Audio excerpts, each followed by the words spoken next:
UWIP's mission is to foster success for its members by providing educational programs, mentorship, and networking connections to help members reach their potential personally and professionally.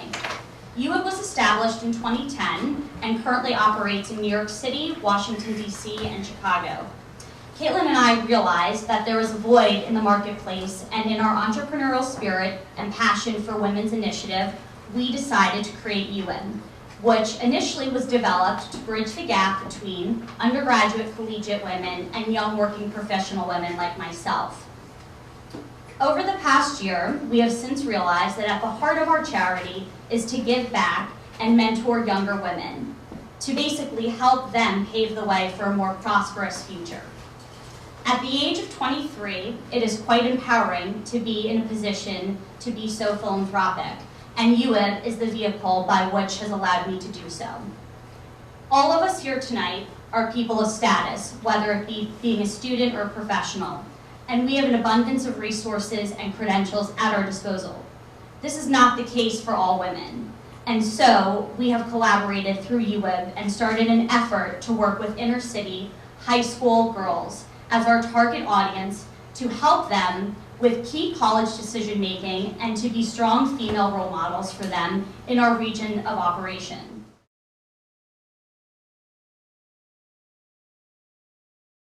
We intend to carry out this foundation's mission in a variety of ways, but I just wanted to highlight 3 of our main programming areas to give you an idea of what to expect from United Women in Business, and more importantly, how you can get involved.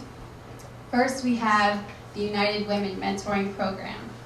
Through this program, UWIP will be pairing at least 4 women, all who experience similar interests and career goals.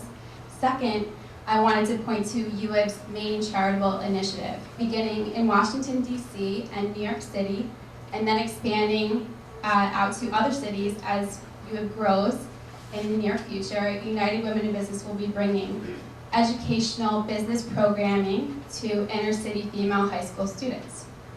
Through this ongoing community service initiative, UWIP will help these female high school students to learn skills that will help them excel eventually in their professional careers.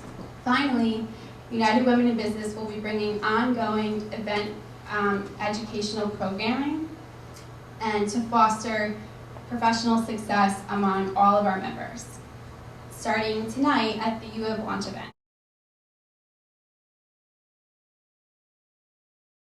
What I'd like to share with you is just some context to the story that I'm coming to from my organization.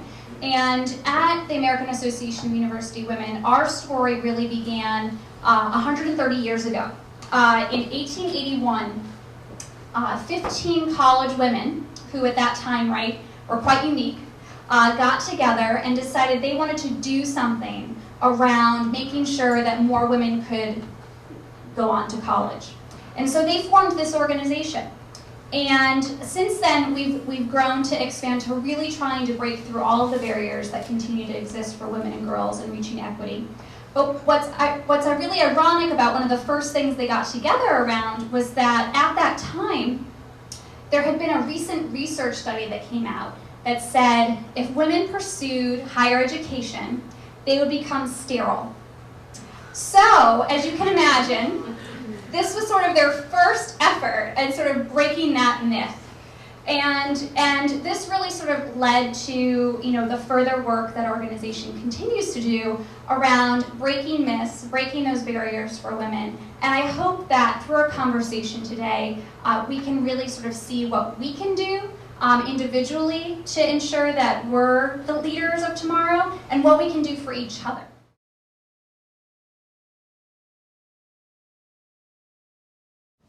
There were a whole bunch of policies in those days. When I first started off at Touche Ross, I was almost an instantaneous policy violation of nepotism policies, which were used much to the disadvantage of women in universities in those days, and which no longer exist. I was a violation because one could live in sin with one of one's colleagues at a Big 8 firm, but one couldn't marry one because then one became a policy violation. The instant I arrived at Pricewaterhouse, I was another policy violation because my husband was about to make partner at Touche Ross, and you couldn't be a spouse of a partner in another Big 8 firm. Well, fortunately, my husband left Touche Ross, and I was up for partnership at Pricewaterhouse. One of the only reasons I'm sure that this book got published, or that anybody ever read it, or anybody ever cared about it, is because I had a rather remarkable career, and Pricewaterhouse was a rather remarkable firm. One doesn't get big things done without a few ripple effects here and there.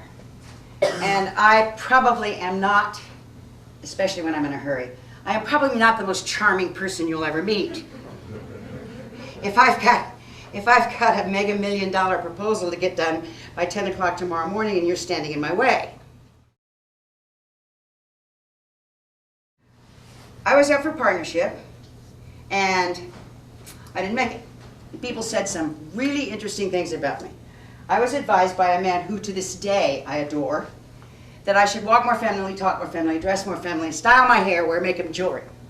Well, I'm allergic to makeup and I don't wear much jewelry. And I had 3 kids, 1 Touche Ross baby, 1 Pricewaterhouse baby, 1 in between, and I tell you, I didn't have a whole hell of a lot of time to be styling my hair. So, anyway, he was well-meaning, but if you want to talk about a stereotypical remark, that's one. When I was not made a partner, my husband said, I think this is ridiculous, you should sue the bastards. And so I did. And I didn't even think about it. And I think if I thought about it, I might have not done it. Because it took 7 years. You know, I lost 7 years of my career. What got my firm into such trouble was that the court basically held that the firm had a discriminatory evaluation process that the partners knew was discriminatory and that they took no action to correct the discriminatory process. Now, all 3 of those things are what caused the firm to be found liable. Now, along the line, my attorneys said to me, okay, so you have alleged sex discrimination.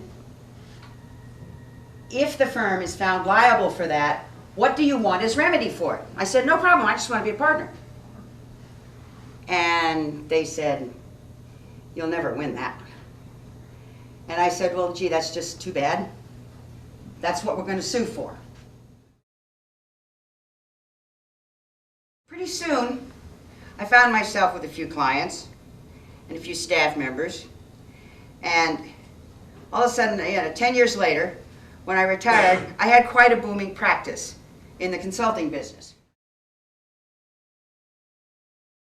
To be a leader is a statement about the people following you. If no one's following you, if you look over your shoulder, you're no leader.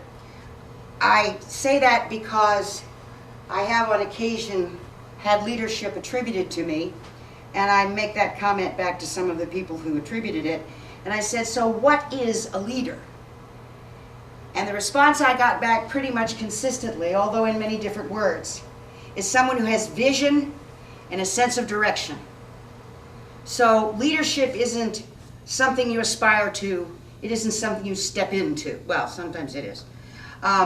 It isn't something that you work your way up into. You either are one or you aren't one. And you can be a leader today and a follower tomorrow, and they're both good statuses, but you have to know the difference.